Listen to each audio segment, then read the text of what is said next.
Dolores svoje risarske sposobnosti razvija že 15 let. Odločila pa se je specializirati v portretih, ker skozi obraze rada pokaže zgodbo, ki kdaj izzove tudi kakšno solzo. Ta človeški obraz, izrazno znotraj, bom rekla, posameznika, unikatnost posameznika, to so te stvari, ki me strašno pritegnejo. Za umetnico je risanje čisto prava služba. Riše do 7 ur na dan, naročila pa se vrstijo drugo za drugim. Naročil dobivam vse bolj iz tujine. Risala sem recimo za Ameriko, tudi v Afriko je že šel portret, pred kratkim v Avstralijo, Budimpešto, v glavnem razno, tako da to sem zelo vesela, pa tudi v Sloveniji je zelo veliko povpraševanja potem. Portretirala je že mnoge znane obraze, med drugim glasbenico Pink, pri kateri pa ni ostala neopažena.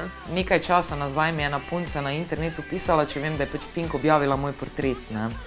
In sem bila čisto izmed sebe, in sem hitro šla gledat in res najdem, da je 2 meseca približno nazaj že Pink objavila in pohvalila pač portret moj, in sem bila popolnoma presenečena, predvsem zaradi tega, ker jaz njej tega nisem poslala.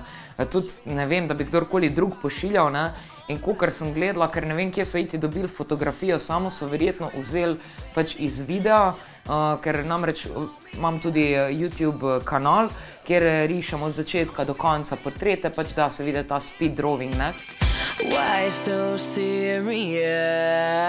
Dolores je ponosna, da je samouk. Po izobrazbi je namreč računalniški tehnik. Sledi načelu, da se človek največ nauči iz lastnih napak. Le kaj jo drži pokonci ob nenehnem, izčrpavajočem izpopolnjevanju? Ja, veliko kave spijem. Tako, kava, svinčnik in papir. Mogoče jo opaziš še katera zanimiva osebnost.